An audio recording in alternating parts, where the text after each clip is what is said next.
What's up guys, it's Max. I'm back again with another clickbait video title, but hear me out because my goal for this video is actually to try and solve pickleball's extremely complex social issues. Now, specifically this video is going to be for players that are 5-0 and below. I'm not going to speak on the pro scene because I'm not a pro and I feel like they have a completely different set of problems. But yeah, this is going to be a long video and I know most people aren't going to watch the whole thing, so I'm putting my 3 most important ideas in the front. So here we go. Number 1, despite the positive first impression that we've all had with pickleball, I think the 2v2 format is actually an extremely confrontational format. So what I'm trying to do is bring some structure and best practices from other competitive domains. Number 2, I think we need to have a collective understanding that beating somebody in a casual game does not mean you are better than them because nothing is on the line. And I think this is really important because it removes a lot of pressure from casual games. Number 3, I think we need to separate casual and competitive pickleball and develop each of them to be more robust, especially the competitive scene outside of tournaments. So before I get into all of this, I wanted to talk about how Pickleball Studio covered my video in their last podcast, which is absolutely insane because I've been watching them for over a year now, and it was a very surreal experience. But what makes this even crazier is that I genuinely did not think anybody was going to care about my video. You know, when I first posted it, it only got like 20 views and I lost 3 subs. Honestly, I was a little sad because I was like, damn, I am not going to get the views I'm used to for a very long time. But the next day I woke up and the view count jumped to 1,000 and now it's at like 7,000. And then the comments started rolling in and people from all across the country were talking about similar experiences that they've had or are currently in. You know, on one hand, this was very validating, but at the same time, it was a little worrisome. Like, I just realized how big of a problem this actually is. And I know Pickleball Studio didn't have a lot of time to think about solutions because they were just riffing on the podcast. But their solution was to basically be the change that you want to see in the world. And for high-level players, that means being more inclusive or showing up to more different types of events. And if you have time, to organize more dedicated fun events to, you know, keep that pickleball soul alive. But I don't think that addresses a lot of the core issues. And so I decided to try to come up with my own solution. Now, why would anyone listen to me? Well, here's my competitive background. So I've played almost every mainstream sport, at least recreationally, except for like baseball, tennis, and golf. I played and started in varsity lacrosse, football, and javelin at a roughly 2,500 person high school. I've played Super Smash Bros. Melee for almost 10 years now. It'll be 10 years in January.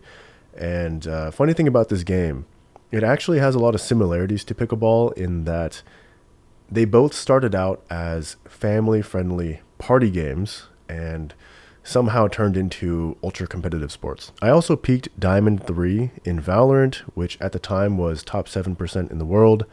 To actual Valorant players, that's not very impressive, but I think it's a cool stat. I had a competitive Catan phase, and I don't play chess, but I follow pro chess somewhat. And of course, in pickleball, I peaked somewhere between 4.5 and 5.0. So let's talk about the first big idea. I believe that pickleball is in denial about its true nature. Now, what do I mean by that? So when you think about it, there aren't many head-to-head 1v1 sports except for racket sports like tennis, ping pong, and badminton, which far less people have competed in compared to team sports. The thing about team sports is, usually you don't have to see your opponents all the time because they practice somewhere else, like a different school or something. So it's very easy to have a united community because everyone around you is on your team. If your opponents do happen to practice at your same facility, it's still very clear who is a part of your community and who is not. Tennis players, I would love to get your thoughts on this because I didn't play tennis, but I did play Super Smash Bros. Melee, which is one of the oldest and most tenured fighting game communities.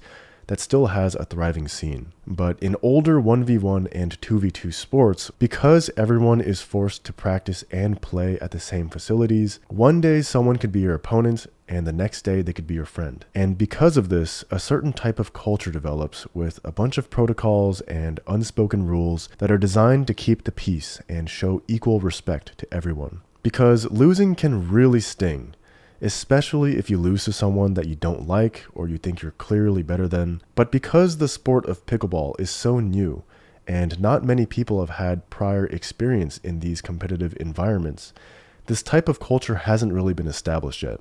Going back to my first key idea here, despite the positive first impressions that we've had with pickleball, 2v2 is very confrontational, and no amount of wishing is going to bring us back to that golden era. If anything, I think the sport is just going to continue to get more and more competitive. So what I'm trying to do is bring some structure and best practices from other competitive domains. And of course, we do need to nurture the fun side of things as well, but I'll talk about that later. So the second key idea I wanted to talk about is that winning a casual game does not mean you are better than the opponents. Let me paint a picture for you. Okay, so imagine we have four 4.0s, and let's also imagine that there's somewhat of a rivalry between these two teams. Team A we'll call the try-hard team, and they're taking this game very seriously because they want to win and let everyone know that they're better than Team B. Team B we'll call the chill team. They don't want to play super seriously on this day. Maybe they've been having a bad day, or they just wanted to have fun and relax, or maybe they're trying to implement new techniques and they wanted to practice because they know they're going to mess it up a lot. Now, if Team B, the chill team, sees that the try-hard team is playing really seriously, then the chill team also has to play very seriously. They don't have to, but usually this is how it turns out. No matter the outcome of the game, the chill team is going to be annoyed because they know that the try-hard team thinks that it counts for something and they didn't sign up for this, Like there are some days where you just want to chill and have fun. Not saying that casual games can't be competitive and get heated and all that, but I'm just saying that casual games don't count for anything. You can't say that you're better than another team if you beat them in a casual game. So what does count? I think in order for something to count, both teams need to enter an agreement that it does count. And I think that showing up to a certain type of event automatically enrolls you into that agreement because it eliminates a lot of excuses. You can't say you showed up to this event and you weren't feeling well or whatever the excuse may be. Like if you're at the event, you're saying this counts. And I think this is really important because it removes a lot of pressure from casual games. Imagine you have a bad day, you have something very difficult going on in your life, you had a bad night's sleep, or maybe you want to practice a new technique that you're going to mess up half the time, or maybe you want to try a new paddle. If everyone understands this concept, then in all casual games, you can just play and have fun and not worry that people are going to think you're bad. So that was the casual side of things, but in competitive, different things count more than others. And I'm not talking about semi-pro or pro leagues here because they already have a well-defined system. I'm talking about your local 5.0 plus or open tournaments all the way down.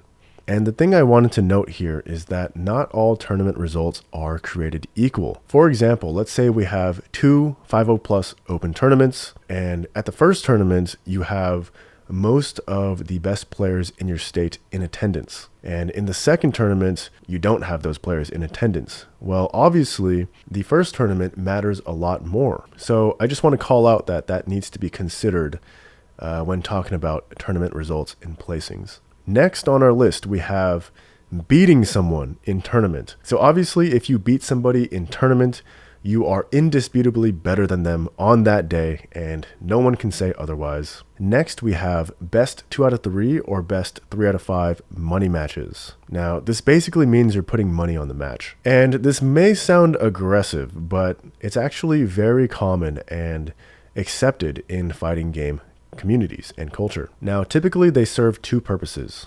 The first is to gain experience. You could challenge somebody that is higher rated than you to play against you. And, usually these are friendly and respectful matches, but, you're basically paying for their time because they don't have to play with you. And the second purpose is to settle beef. This is a less common experience, and I definitely would not recommend going around and threatening people with money matches because that would make you an asshole. But, I would think of this more as a conflict resolution tool. As we talked about, the 2v2 format is highly confrontational, and when there's a lack of clarity on who's better, there can be a lot of tension that's built up. So think of this more as like a release valve for the competitive scene, because this doesn't really exist in pickleball culture currently. And so I think a lot of people go home angry because, there's some conflict going on and there's just no way to resolve it. And it just keeps building up over time as, more and more things happen. If a money match does happen, one, it's super exciting for everyone watching because, it's like a big thing. Second, I think typically after a money match, there is newfound respect from both sides from, being willing to put yourself out there, put your reputation on the line and kind of settle things. So got to end that money match with a handshake and everyone can move on with their lives. And how it works is basically you play with tournament rules and, you decide beforehand if you want to do a best of 3 or best 3 out of 5. I would probably recommend a 2 out of 3 or else it might take forever. But, you'd play your games to 11. You do the whole coin flip to decide on, who picks the side or the serve first. And I would recommend 1 timeout per team per game. And you don't have to bet a lot of money. Usually like $5 per person is pretty standard.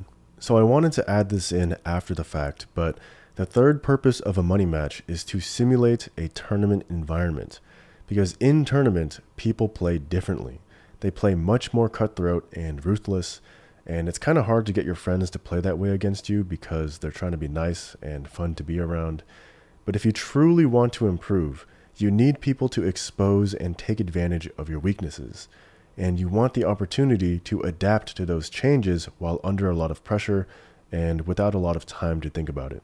Next on our list, we have DUPR matches. So, usually if you're playing in a DUPR league or, DUPR event, you only play the team once. So I would definitely weight this below a best 2 out of 3 or best 3 out of 5. But there's still DUPR points on the line, so it does kind of mean something still. And lastly, we have casual. So this means everything else, all casual formats, and they all mean nothing. You cannot say that you are better than somebody if you beat them in a casual format because there's nothing on the line. No one has entered into the agreement that it should mean something or that it should count. And I think if everybody comes to this mutual understanding, it'll actually make casual pickleball much more fun because there's just less pressure. All right, so my third idea is to separate casual and competitive pickleball outside of the tournament scene and, build those out more robustly with more event types and game modes and things like that. Because hopefully after everything I just said, casual pickleball will be more casual and more fun. And tournaments are already kind of doing fine. That system already works. But when you look at most competitive games, there's usually 3 game modes. We have casual where nothing matters.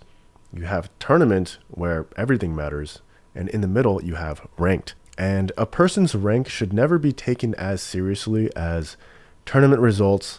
But it's still fun because it still kind of means something. And in this case, we have DUPR, which certain events are gated by your DUPR rating. So it is kind of important in pickleball to build your DUPR. But the problem is tournaments are too much commitment. They require a lot of time, money, and energy, which not everyone has. So my solution is low commitment, low cost, single day DUPR events. Now, the problem with this is it usually requires administrative support to plan, organize, and run these events and also log all the matches. And gyms usually prioritize beginner events because, that's how they get new members, new membership fees. But my solution to that problem is simply to charge for the DUPR events, because at the end of the day, if you're not going to do tournaments and you still want to do something competitive, you might have to pay for it. I think the key here is, low commitment, low cost, give people a chance to build their DUPR rating and allow people to face off in a competitive environment. Whew. Man, that was a long video. Thank you for watching. Let me know what you think in the comments, and I'll see you next time.